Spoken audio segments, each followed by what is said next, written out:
Is me today. Morning. Morning. Let's say that with a little bit more enthusiasm.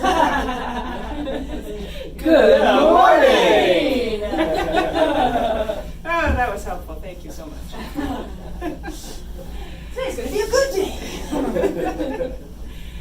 So today my topic is what is spirituality. Steph and I are going to do a 10-week series that is based on the Foundations of the Science of Mind class.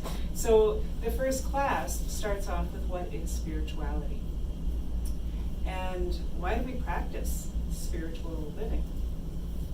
That's what it's all about. So I'm going to start you off with a poem for which I need my glasses today. This is an excerpt from a poem by Rumi. He writes, "I am only the house of your beloved, not the beloved herself. True love is for the treasure, not for the coffer that contains it. The real beloved is that one who is unique, who is your beginning and your end. When you find that one, you'll no longer expect anything else. That is both the manifest and the mystery. That one is the Lord of states of feeling dependent on none. Month and year are slaves to that moon. When he bids the state, it does his bidding. When that one wills, bodies become spirit." He's talking about the spirit is what's inside. What is outside, the coffer, the box that we live in, that's just simply the container. And the real beloved is what's inside of us. Ernest Holmes writes it this way. He says, "Always pressing against the gateway of consciousness, seeking admission, is that which forevermore sings the song of its own wholeness, forever embracing us." So, yesterday, as Steph mentioned, was Groundhog Day, or Imbolc, which is a Celtic festival of Bridget. And Bridget, who later became under the Catholic Church Saint Bridget of Ireland, Bridget was a goddess, and she was a goddess of the hearth, of fire, of the healing well, and of midwifery, and she was a very powerful presence in the Celtic pantheon, in the Celtic tradition. And interestingly enough, as I was saying earlier, it's my grandmother's birthday today, and she's very Bridget-like in my mind. She was a midwife, and she was a healer, and she was had all kinds of interesting purposes in life, and I don't think she would have ever considered thinking of herself as Bridget or an expression of Bridget, because she was also a very Christian Mennonite woman. However, so this is Bridget is being the goddess of the hearth, the goddess of fire. The festival of Bridget, the Feast of Bridget, is all about light. And it's this time of year when we start to notice that the light is returning, right? We start to notice in our northern climates that suddenly the days are visibly longer. We notice that we've gone from that deep winter, December 21st, winter solstice, shortest day of the year, to now, when we wake up, it's not quite as dark outside. The day lasts a little bit longer. We get out of work, say, for instance, at 5 o'clock, and it's not already completely black outside. Exactly. It's the light is coming back. And so this is a really great time for us to start looking at spirituality and the meaning of spirituality in our lives, because it's also about the celebration of the light within. It's about being the home of the beloved, the home of the light. That is our lives. Our lives are the home of the beloved. So yesterday, Steph and I watched the Groundhog Day, the movie, as Steph was saying. And well, before I go into that, I want to just yeah, you can just turn that on. I found this clip of interview of Eckhart Tolle talking about the movie Groundhog Day, because it's one of his favorite movies. So, you know, if it's Eckhart Tolle's favorite movie, we can all learn something from it. You know we can. So let's go. Let's watch that. So he is released from the cycle of suffering as he begins to surrender and accept the present moment and becomes a positive force in the present moment. He is suddenly released from the cycle of suffering. And so that is the deeper message, that the way and so basically, I would say, everybody who is still totally identified with their conditioned mind lives his or her own Groundhog Day, because not exactly, but the conditioned mind tends to replicate itself. And if you're totally identified with the conditioning of your mind, which includes reactive patterns and so on, you tend to recreate similar life experiences through your reactions, and you tend to even to recreate similar relationships. Some of you might have noticed that tend to attract certain kinds of people. How do you do this? It's very strange, but it happens, and that's because well, basically, everybody has his or her Groundhog Day in their head until they transcend it.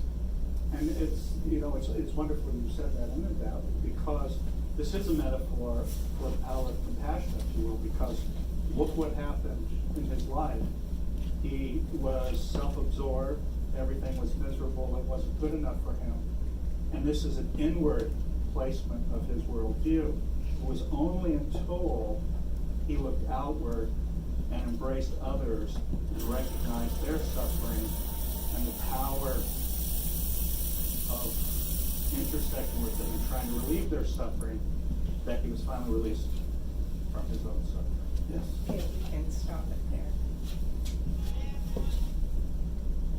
So this is the journey of spirituality. This is the evolution of spirituality in our lives. So John White writes, in essence, spirituality is simply living with the intention to realize God in every circumstance of your being. Your thoughts, emotions, words, deeds, relations, aspirations, in short, the totality of your life right to its very end. That attitude, that stance in life is the only thing which can truly create a better world. So when the main character in Groundhog Day, he begins, his name is Phil, which is a mirror of the groundhog's name, who is Punxsutawney Phil. So Phil, the main character in this movie, starts off, as Eckhart Tolle was mentioning, being angry at life, being dissatisfied with everything, totally self-absorbed. It's totally all about him, and everything is not good enough. Everything is wrong or bad. He's grouchy. He hates it all. He hates his life. Then he starts repeating. That's when the days start to repeat themselves. And so in our spiritual lives, that's often the ground. That's where we start off. We start off in a place of recognizing, just coming to the awareness that our lives are repeating themselves, that we've got the same relationships, that we've got the same types of experiences, that we've got the same hurts and the same fears that keep coming up and coming up and coming up. And so we start that fear, frustration cycle in our lives, and maybe at some point we decide to embark upon this spiritual journey. And that's when we begin to awaken an awareness that we actually see, we actually notice how we're repeating. We actually notice that there's something going on here, because I've got the same things happening over and over and over again. why is that? And we start to question. So noticing those patterns, that's where he starts off. Noticing that, 2 or 3 days in, he's still on the same day. We're still running our same lives, 2 or 3 days in, 2 or 3 years in, 2 or 3 decades in, still in our same patterns, in our same lives. So then, after that noticing happens, then he starts to realize that it doesn't matter what he does. He can do anything. He can manipulate situations so that he can do things better for him. So he can eat all the crappy food he wants to eat because it doesn't matter. It's not like he's going to gain any weight or, be unhealthy. He's going to wake up the next day in the same state as he was today. So he can manipulate circumstances. He can manipulate people so that people will give him things or do things for him that he wants, because now he's getting to know how the order of things works. This is where we start to get to know the spiritual laws in our life, and we recognize that when I do things differently, when I think things differently, I can make things happen for me. And this is where the getting more out of life starts to sort of come into our experience. And in science of mind terms, this is where we start to use the law of attraction or the law of circulation for us, right? Where we start to get the good parking spots. We maybe get a little bit of financial goodness coming into our lives because we are able to figure out how to use the law. So we do this. But using the law just simply for our own gain doesn't satisfy us. And you'll quite often notice a curve that happens within the learning curve of spirituality, where at some point you've had some really good luck,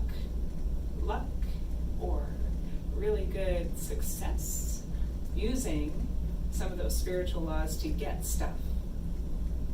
But then you still notice that you're not happy, that you're still struggling with things, that there's still all these experiences in your life that are difficult and that are a struggle, that are frustrating.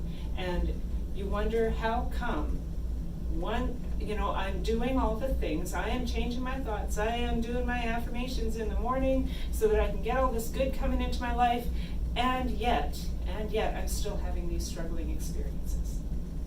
Well, this is where, in the movie, he starts to become frustrated. He starts to become frustrated with this, and he recognizes that he's not happy.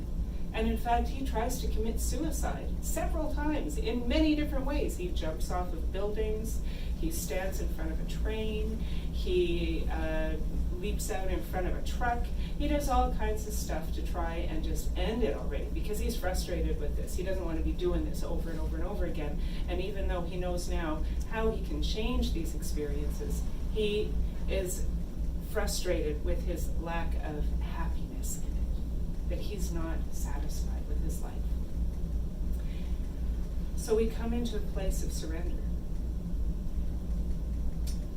We come into a place of him recognizing that there's nothing that he can do differently than what he's doing that will create a better result until he starts to look inward. Because all he's been doing up until this point is looking at what he can get from everyone outside of himself. So he's been getting more and more frustrated, getting more and more unhappy. And he finally comes to a place of surrender. Like, this is just where I'm at. And if I'm going to be this way, well, I might as well try and be happy with my life in some way. And at that point, he starts to recognize that he can shift his focus from himself onto other people. He starts to notice that if he shifts his focus just a little bit to give something or to do something kind for another person, that he begins to feel more satisfied with his life. That he begins to feel like, okay, well, if I'm going to be in this way, in this life, over and over and over again, at least, I could put a smile on somebody's face, and maybe that would be enough. And he starts to draw more satisfaction from his life. This is where he starts to use the law through him. It's no longer for him, it's through him. And that's the next progression in our spiritual path, that we start to recognize that what we are doing in our lives isn't just for us, that it's also through us into life around us, that it's through us into our relationships with people, into our experience of the world around us in a wider way. And then he begins to become more satisfied with his life.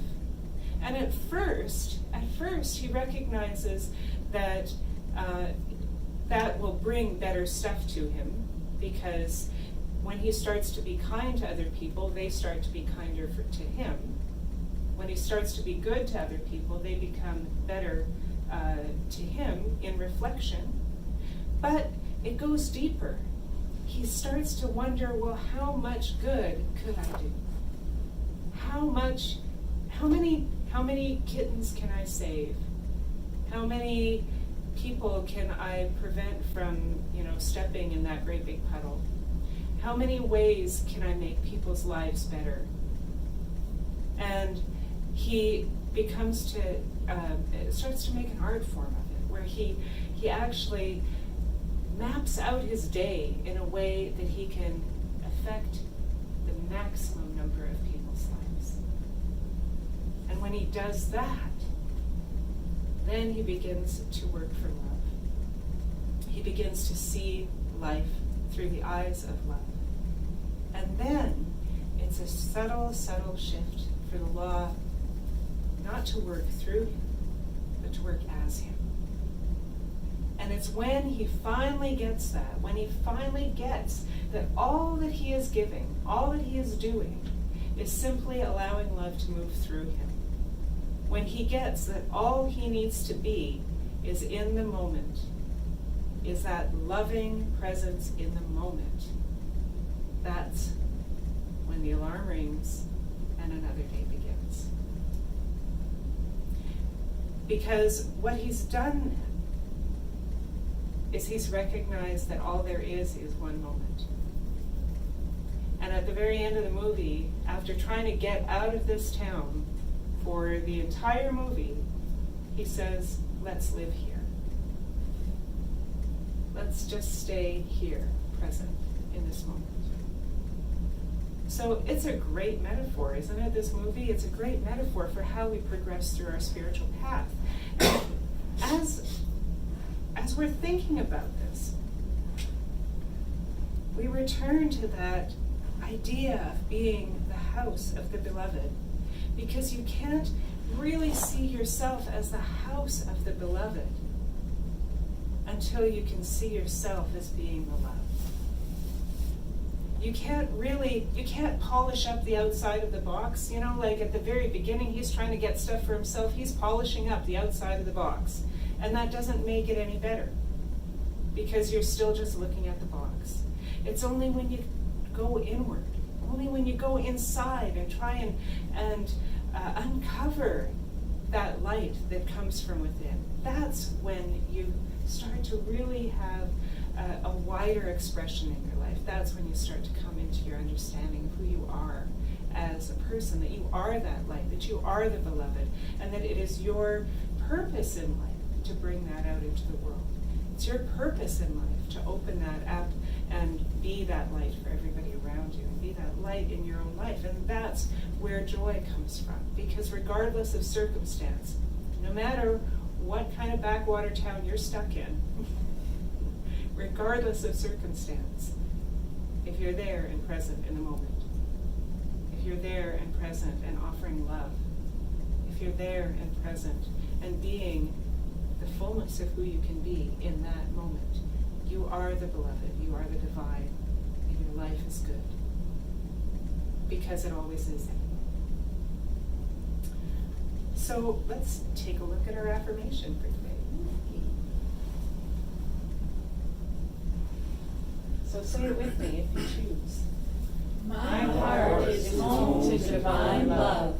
My mind is home to divine consciousness. My life is home to divine spirit.